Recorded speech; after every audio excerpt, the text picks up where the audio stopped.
이름만 대면 누구나 알 수 있는 어떤 여류 작가가 암 말기 진단을 받았습니다.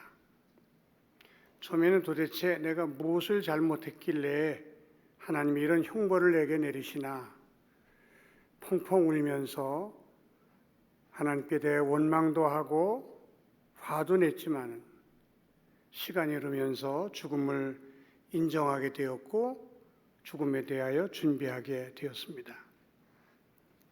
제일 먼저 신앙생활 엉터리 한 것을 깨닫고 마음을 다해 하나님을 예배하기 시작했습니다. 그동안 형식적으로 주의를 지켰고 마음에도 없는 헌금을 하면서 정말 되는 대로 신앙생활했던 것을 철저히 회개하고 주일 예배, 수요 예배, 구역 예배를 정성껏 드리기 시작했습니다.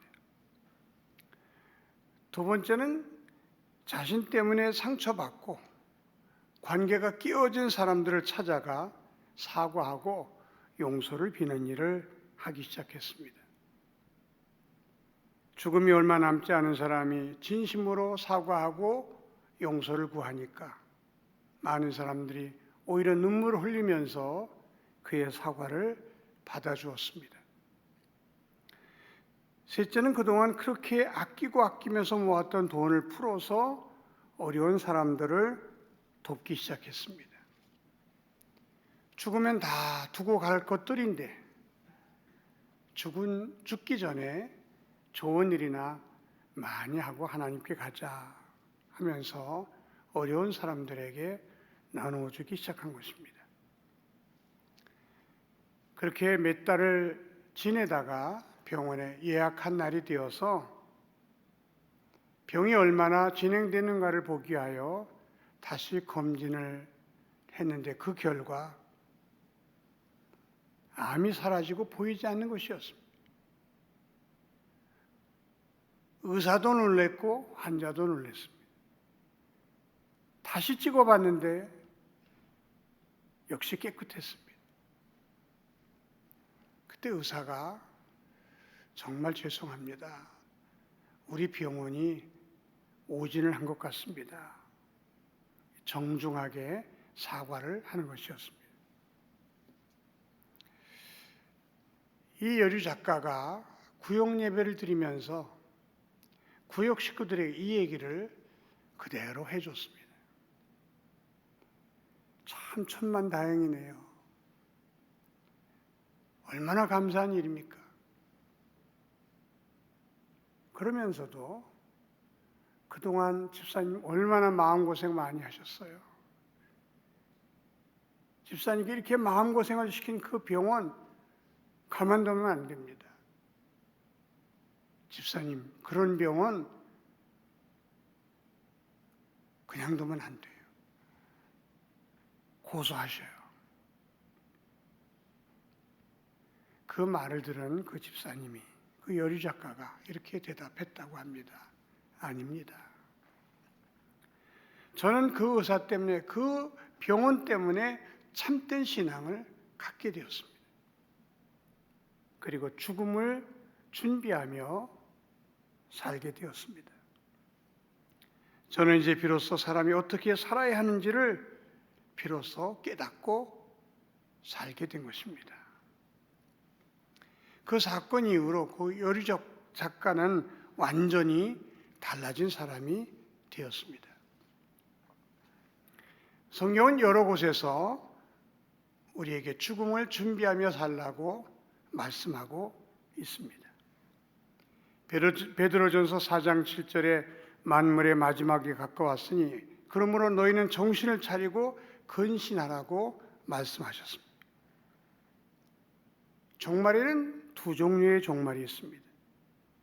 우리 주님이 재림하시는 날이 종말이고 또 하나는 내가 죽는 날이 내게 있어서는 종말입니다. 너희 죽음이 가까이 다가오고 있으니 정신을 차리고 그 죽음을 준비하며 살라고 말씀하신 것입니다. 누가복음 12장에는 어리석은 부자의 이야기가 나옵니다. 어떤 부자가 소출이 풍성하며 창고가 적으니까 창고를 다시 지어서 그 모든 곡식을 가득 쌓아두고 배를 두드리면서 이렇게 말합니다. 내가 먹고 마시고 즐거워하며 살아야 되겠다. 요즘으로 말하면 그저 사업에 형통해서 어마어마한 돈을 벌어놓은 다음에 이제는 마음껏 즐기고 하고 싶은 건 마음껏 하면서 내가 살아야 되겠다. 그런 말이나 조금도 다름이 없습니다. 그때 하나님이 이 어리석은 자야. 오늘 밤에 내 영혼을 도로 찾으리니 그러면 내 준비한 것이 네 것이 되겠느냐.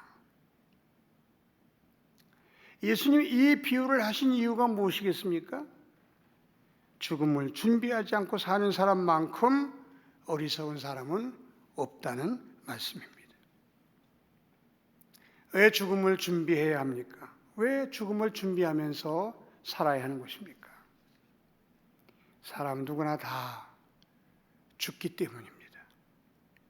죽음에는 예외가 없습니다. 부자도 죽고 가난한 사람도 죽습니다. 권력자도 죽고 민초들도 죽습니다. 나이 많은 사람도 죽지만 젊은이도 죽습니다. 이 세상에 태어난 사람치고 죽지 않은 사람은 한 사람도 없습니다. 요즘 코로나 때문에 수없이 많은 사람들이 죽어나가고 있습니다. 전 세계적으로 코로나 때문에 죽은 사람의 숫자가 200만 명이 넘는다고 합니다.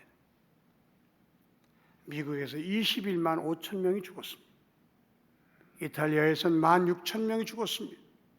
러시아에서 2만 4천 명, 남아공에서 18,000명, 인도네시아에 13,000명, 일본에 7,100명이 죽었습니다.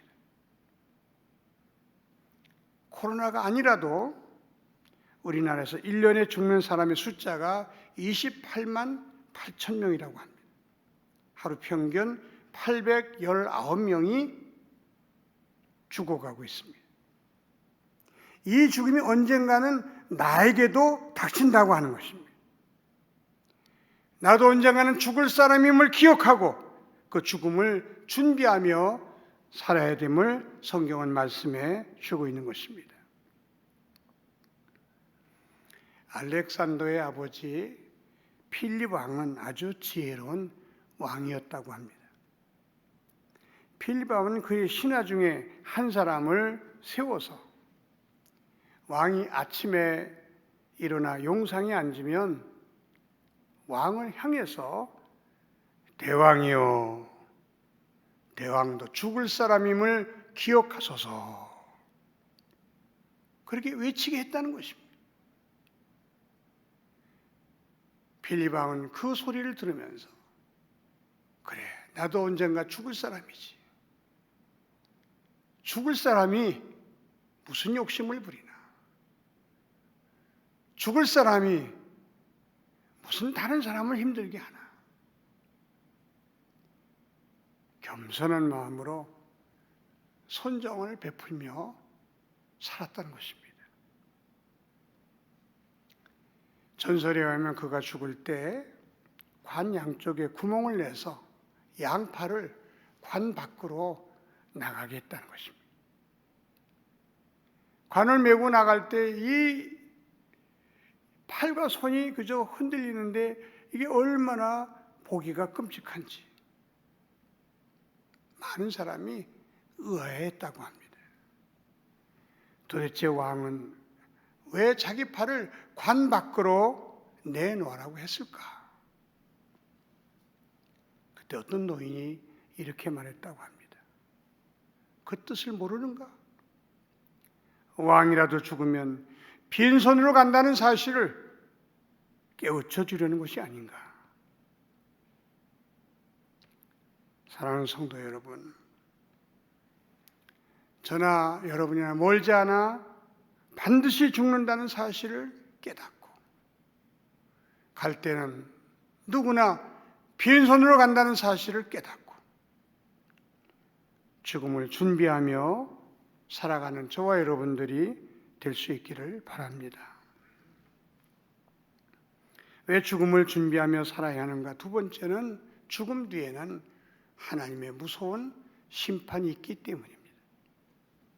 히브리서 9장 27절에는 사람이 한 번 죽는 것은 정한 것이요 그 후에는 심판이 있으리니 라고 말씀하셨습니다. 디모데후서 4장 1절에는 하나님 앞과 산자와 죽은 자를 심판하실 그리스도 예수 앞에서 너희에게 엄히 명하노니, 말씀을 통해 심판이 있음을 우리에게 분명히 알려주고 있습니다. 마태복음 25장에는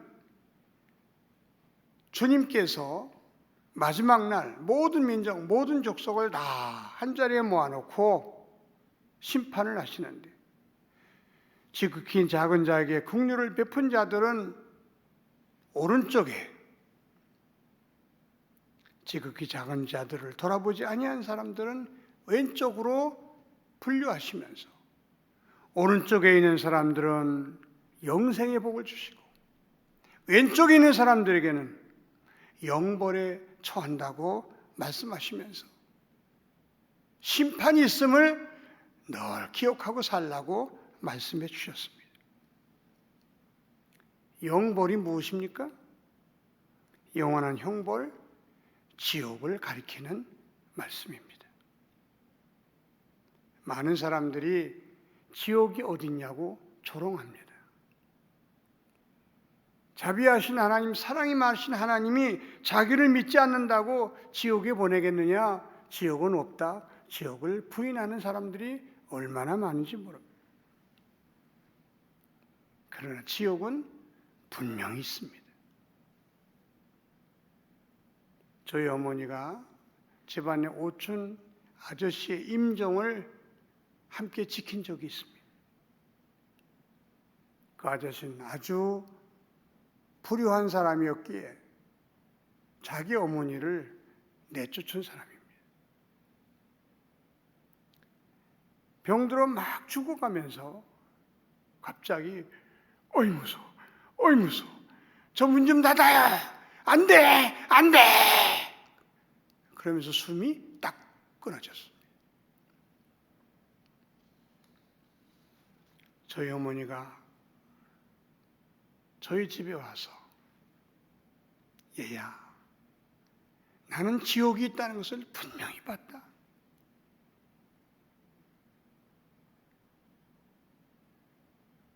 저희 어머니가 그 사실을 통해서 지옥이 있다는 것을 확신하면서 믿음이 깊어졌습니다. 지옥뿐만 아니라 천국도 있습니다. 오늘 죽음을 앞두고 사는 사도 바울이 이렇게 고백하고 있습니다. 본문 18절입니다.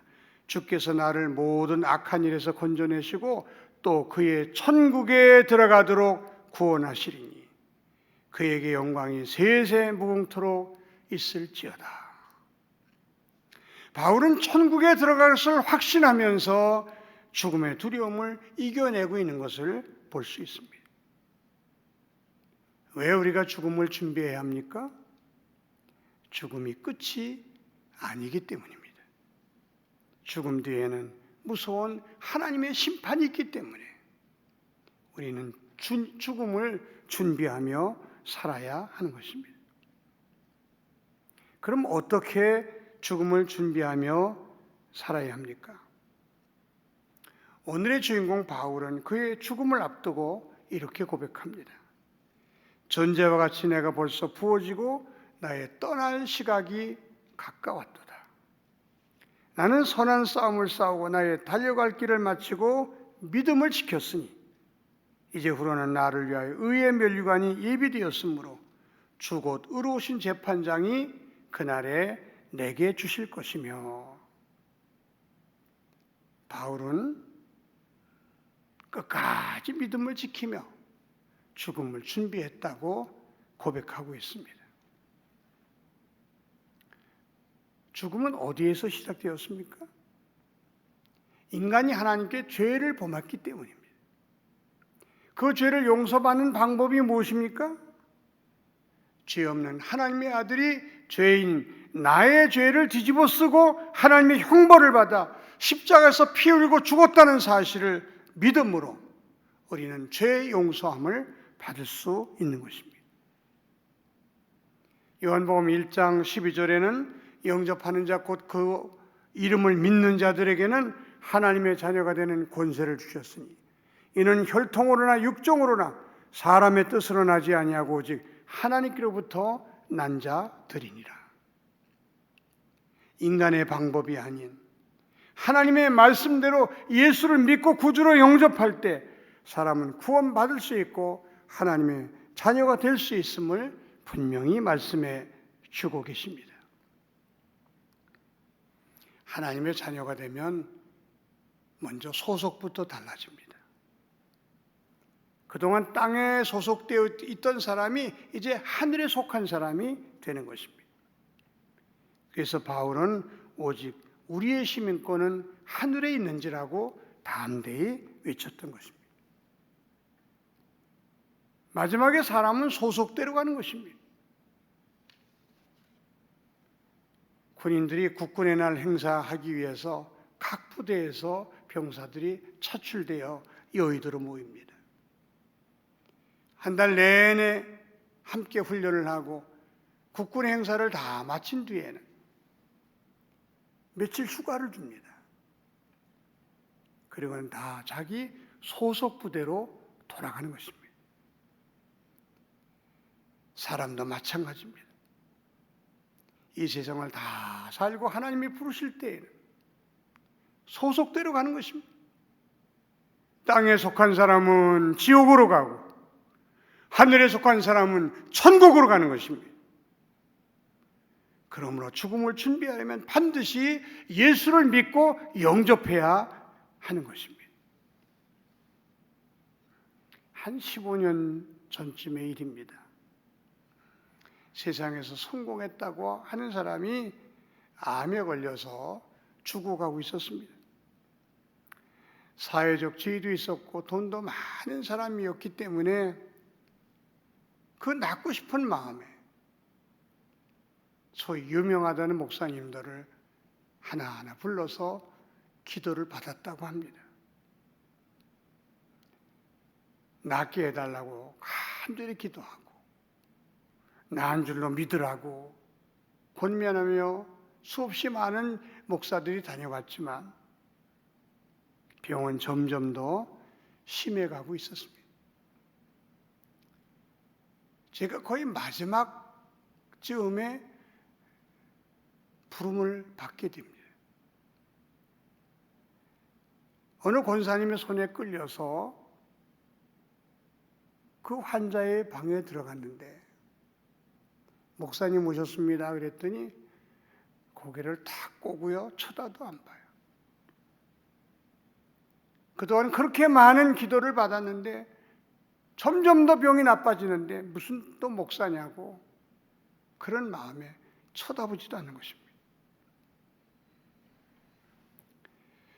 제가 그분에게 이렇게 말했습니다. 선생님은 멀지 않아 돌아가실 겁니다. 근데 이분이 고개를 확 들어요. 저는 선생님을 낫게 해달라고 기도하기 위해서 온 것이 아닙니다. 곧 돌아가실 선생님 죽음 준비를 해주기 위해서 제가 온 것입니다. 예수님을 믿고 영접하십시오.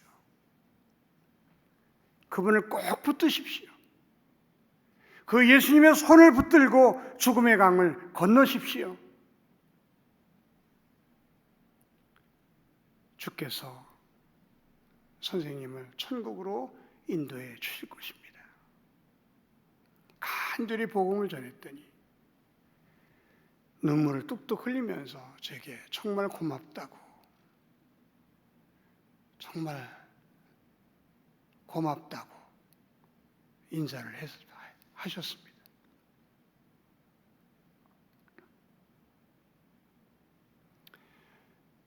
예수를 믿고 구원받은 사람이 하나님의 은혜를 기억하고 그 은혜에 감사하며 사는 것을 믿음을 지키며 산다. 그렇게 표현하는 것입니다.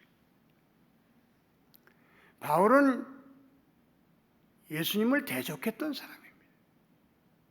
예수 믿는 사람들을 잡아서 감옥에 가두는데 앞장섰던 사람입니다. 스스로의 고백대로 죄인의 괴수 같은 사람이었습니다. 그런 바울을 하나님이 택하시고 극적인 은혜를 주십니다. 그를 하나님의 자녀로 삼아주실 뿐만 아니라 하나님의 종으로 세워주셨습니다. 바울은 그 은혜가 너무 감사해서 그 은혜에 감사하는 마음으로 평생 하나님의 종으로 살았던 것입니다. 어느 선교사가 평생을 선교지에서 선교하고 이제 정년이 되어서 돌아왔을 때 많은 사람이 그의 귀국을 축하하는 환영회를 열어주었습니다. 그때 교계 신문의 기자가 이렇게 물었습니다. 선교사님, 어떻게 그렇게 긴 기간 동안을 주님을 위해서 희생할 수 있었습니까? 그때 그 선교사님이 이렇게 대답했다고 합니다. 희생이라니요. 하나님의 아들이 나를 위하여 죽으셨는데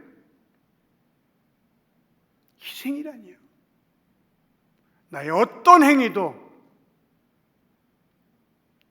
나를 위하여 피 흘려 돌아가신 주님 앞에 희생이라고 말할 수 없습니다. 나는 희생한 것이 아니라 감사의 표현을 한 것입니다. 사랑하는 성도 여러분, 구원받은 은혜에 감사하는 마음으로 남은 생애를 살아갈 수 있기를 바랍니다. 하나님의 은혜에 감사하는 마음으로 예배드리고 하나님의 은혜에 감사하는 마음으로 봉사하는 저와 여러분이 되시기를 바랍니다. 하나님의 은혜에 감사하는 마음으로 헌금도 드리고 감사하는 마음으로 주님의 일을 하는 저와 여러분 모두가 될 수 있기를 바랍니다. 이것이 믿음을 지키는 비결이고 이렇게 사는 것이 죽음을 준비하는 그리스도인이라고 할 수 있습니다. 죽음을 준비하는 두 번째 요소는 인간관계를 아름답게 맺고 살아야 함을 오늘 말씀은 가르쳐주고 있습니다. 죽음을 앞두고 있는 바울은 11절에 네가 올 때에 마가를 데리고 오라. 그가 나의 일에 유익하니라고 말씀했습니다. 여러분, 바울과 마가의 관계를 아십니까?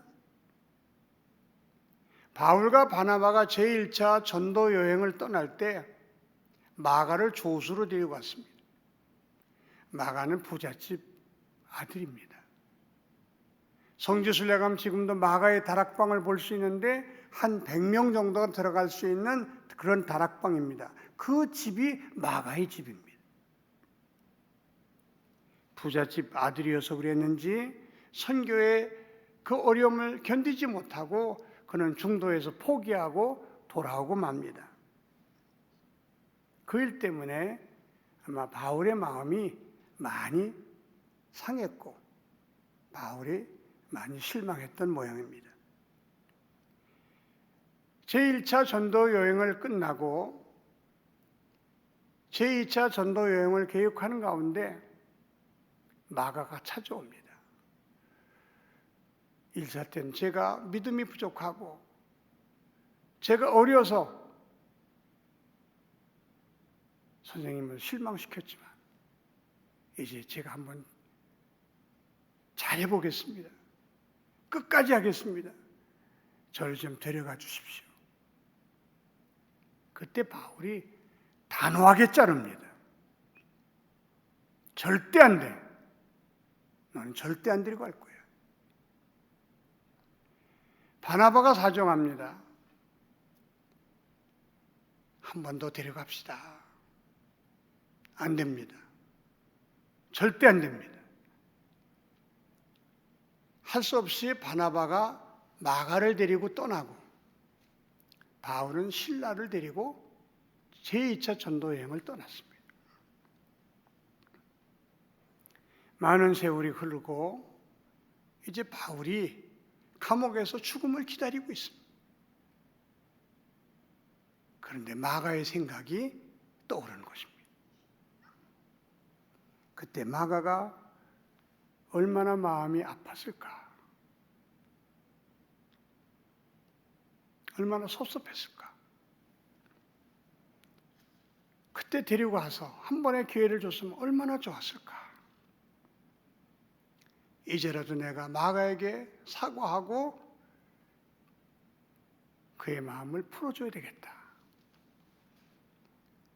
화해하고 죽어야지. 그래서 디모데에게 네가 올 때 꼭 마가를 데리고 오라고 부탁한 것입니다. 그리스도의 삶에 있어서 인간관계만큼 중요한 것이 없습니다. 예수님은 예물을 제단에 드리다가 거기서 내 형제에게 원망 들을 만한 일이 생각나거든 예물을 제단 앞에 두고 먼저 가서 형제와 화목하고 그 후에 와서 예물을 드리라 말씀하셨습니다.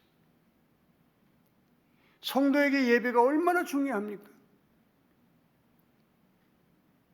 기독교 역사에 예배 때문에 목숨을 잃은 사람이 얼마나 많은지 몰라요.